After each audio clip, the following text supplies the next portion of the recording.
Alex stares at his banking app at 11:47 p.m. 14 days until payday. Balance $212. He just got a raise 4 months ago. He makes more money than he ever has in his life. So why does it feel like he's drowning? He scrolls back through his transactions looking for the leak. A coffee here, a subscription there, nothing looks wrong, nothing looks bad, and that's the part that scares him. Because if nothing he's doing looks wrong, then why does he feel broke? Stick around because the answer isn't what you think. And once you see it, you'll never look at your own bank account the same way again. Alex is 26. He works a full-time job in logistics, the kind of steady, respectable job his parents always told him to get. He makes decent money, not rich, not struggling, just normal. By every number on paper, Alex is doing fine. But numbers don't tell you how someone feels at 2 p.m. on a Tuesday, doing quiet math in his head at his desk, wondering how he's already low on cash with 2 weeks left in the month. This is the strange part. Alex isn't reckless. He doesn't buy sports cars. He doesn't gamble. He pays his bills on time.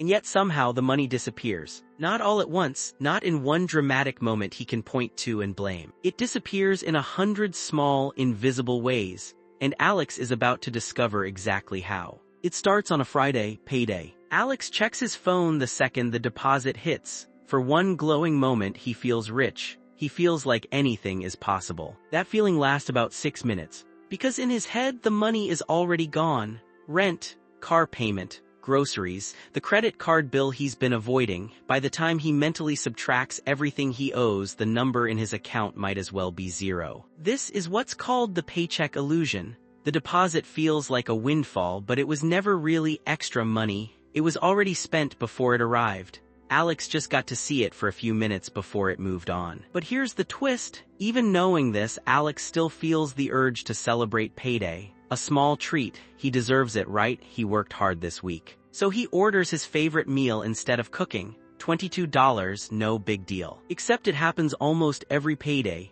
and Alex has stopped noticing. 2 days later, Alex is standing in the grocery store, staring at his cart. He remembers when groceries used to cost less. He remembers when a full cart didn't make his stomach tighten a little at checkout. But here's what Alex doesn't fully realize yet. It's not just prices creeping up, it's him. A year ago, he bought the store brand. Now he reaches for the name brand without thinking. A year ago, he meal prepped on Sundays. Now he tells himself he's too busy and orders delivery 3 nights a week. Nothing here feels like a decision. That's what makes it dangerous. This is lifestyle inflation.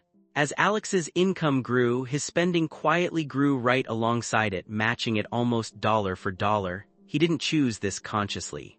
His brain just adjusted, the same way your eyes adjust to a dim room until it doesn't feel dark anymore. The raise he was so excited about 4 months ago, it's already been absorbed, not by one big purchase, by dozens of small ones he barely remembers making. That night, Alex opens his laptop to check his bank statement, and something catches his eye. A charge for $14.99. He stares at it. What is that? He scrolls his memory, nothing comes up. He checks his email, finds the receipt, and realizes it's a streaming service he signed up for 8 months ago during a free trial. He forgot to cancel it. He hasn't opened the app once since. Then he notices another one, and another. A fitness app he downloaded in January and never opened again. A cloud storage plan he doesn't need.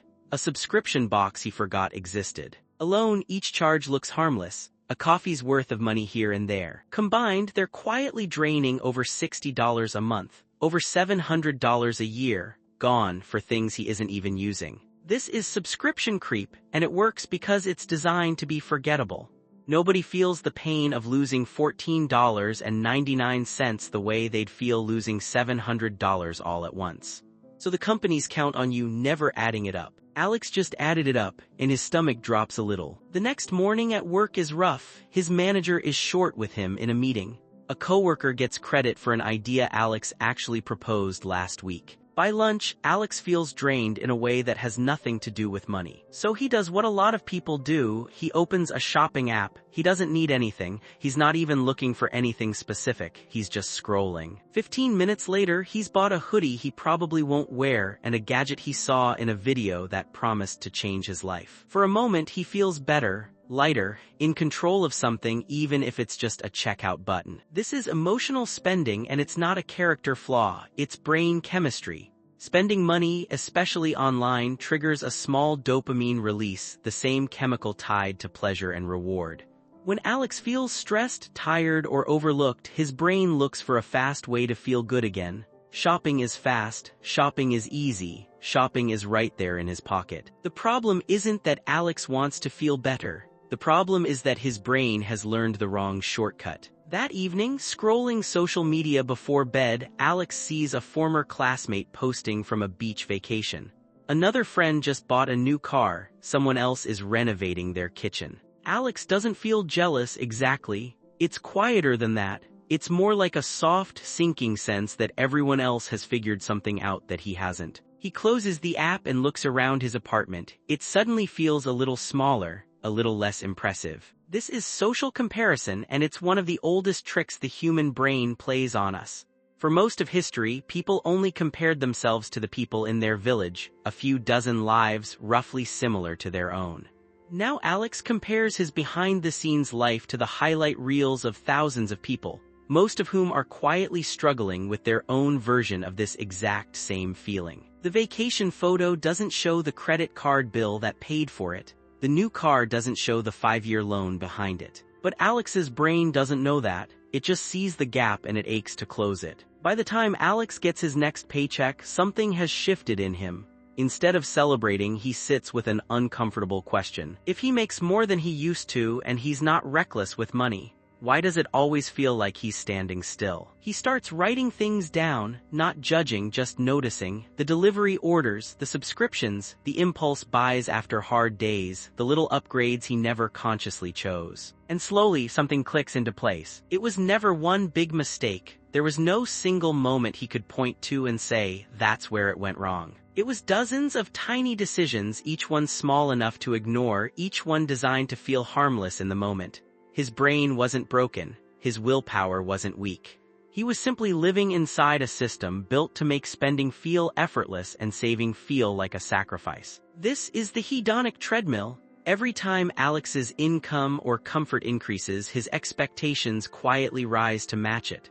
The new normal always costs a little more than the old normal.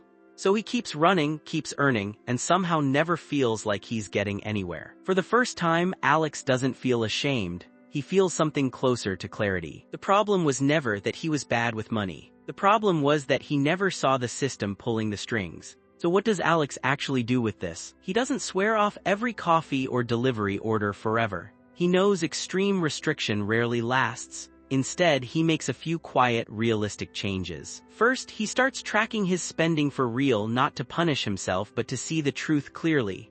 Awareness alone breaks a surprising amount of the spell. Second, he adds a short pause before non-essential purchases. Not forever, just overnight. He finds that most of the "I need this right now" feelings quietly disappear by morning.